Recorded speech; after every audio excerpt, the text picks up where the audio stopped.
And our last session today is scheduled for Kyle Smith, the head coach of the Washington State University Cougars. They're the number 7 seed. They're out of the Pac-12 conference. We're going to ask Kyle to make a statement on his team about being here in Omaha, then we'll go to questions. Kyle, please.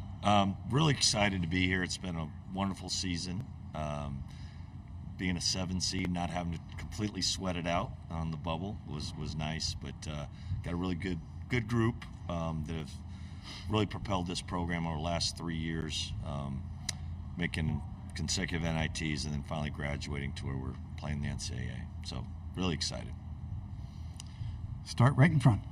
Yeah. Greg Woods, spokesman review. Kyle, what more have you picked up on? I know you watched their game against Indiana State, but what more have you picked up on them in terms of film and things like that? They're just a really well-coached team, put together. We'd call him Baby Bird. Little Larry, Tucker DeVries, and kind of plays, even though doesn't bring the ball up the floor all the time, but it's almost like they're put together, a little like the Dallas Mavericks with Luka. I mean, he averages 3.6 assists. He's a really good scorer, and then they have really good guys that fit with him as far as guys that can bang threes and guard their position, and they share the ball. So they're a pretty complete team. They're used to being here. I think this is their 3rd trip the last 4 years. So it'll be a tough game. Their center's good too.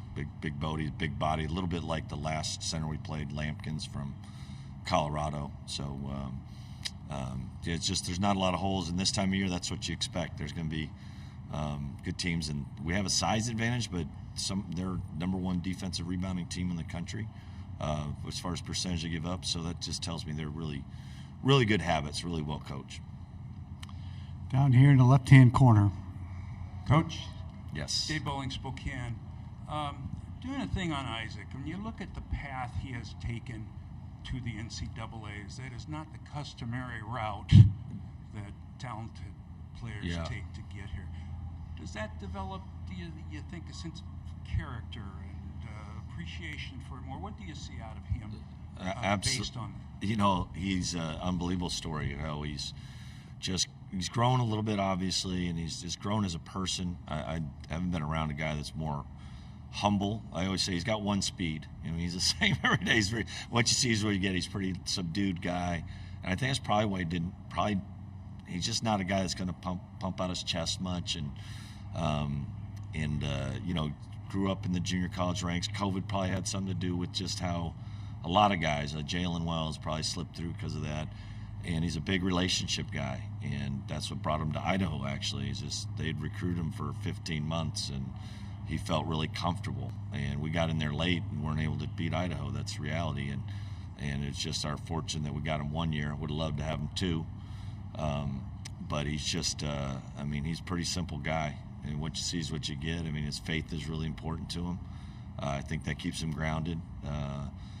His I believe his mom's pastor, and dad's really, they're in Spanaway. It's just a great story. He's really appreciative, and it's a good match too. We're really thankful to have him.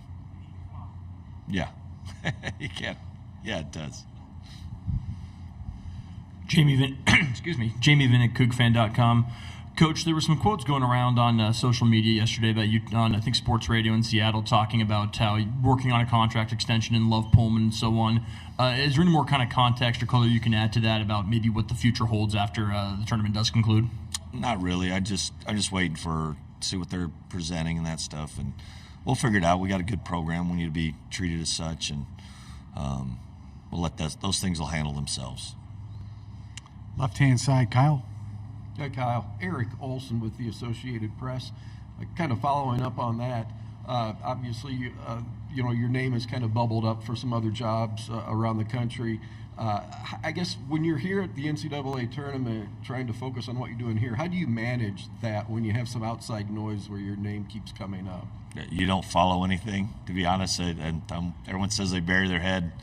I do. I just try to stay in my room. I got my beats. I'm ready to go pump in my gospel. I go gospel, country, hip-hop. I go whatever. I'm trying to do it, but it's hard these days. I realized, I was telling someone that I hadn't been to it. Last time I was at NCAA Tournament was 14 years ago, and it was almost pre-social media. So it's like everyone's asking, how do your guys stay focused? I said, they don't, but you just try to do the best you can. Just this fear of missing out and rumors and gossip and part of what brings the excitement to the deal. But we owe it to these guys to give our best effort and do that, and they've been awesome all year, and so that's what we try to do. Miles has not made a three in over a month by now. One, have you been able to pick up on any tendencies that are leading him to miss? And two, as he's kind of been in a drought, have you noticed defenses are guarding him any differently? No, I think it's a fatigue factor, probably mental a little bit, just probably playing him too many minutes. Put a little bit on us. And that light's gotten bright for all of us. We're competing for a Pac-12 championship, and I'm telling you, we were getting different coverages and different things. You kind of got to go through it, and like I said, honestly against Colorado, he had, and that's usually a tell when he has a bad decision. And that's what I need to probably hey, get over here, get rested up, get back out there. But you get these long medias, and you're like, hey, he's gonna be rested. It's and like I said, it's hard to take him out, but he probably a little bit of that, probably just fatigue. He's a first-year player playing both sides of the ball. I think he'll break through, but we've been pretty good even though he hasn't. So it's bonus. Make a couple. I think we can run away from some people. We're in the back, and then we're up front in the front. Go ahead. Mike KSL Sports. I have a question for Gianna Cephalou, K-League WTV. Sorry. First time in 16 years making an NCAA tournament. How are you guys handling the attention / mentally preparing? Like I said, I'm not sure because you really can't. We've talked about it to prepare them, but it's when you got to experience it. And the days get a little long in doing stuff like that. And they separate you away from your team. But we talked about it and told them how to get it. And I'll let you know tomorrow night at 9:06 how we handled it. And it's been a while. It's been a while for all of us, for me. But it's exciting to be here and honored and just humbled. It's awesome. It's like I told the international guys when we recruited them, I said it's like World Cup. World Cup every March, for us, and that's how people follow it. Everyone's got a bracket, so until you're in it, you don't really know. But it's awesome to be in it. Coach, just to follow up on again the quote from earlier, one thing that was mentioned was sustained success and being able to find a way to do that. And kind of in your eyes, what are those values and priorities to sustaining success even with moving to the WCC next year?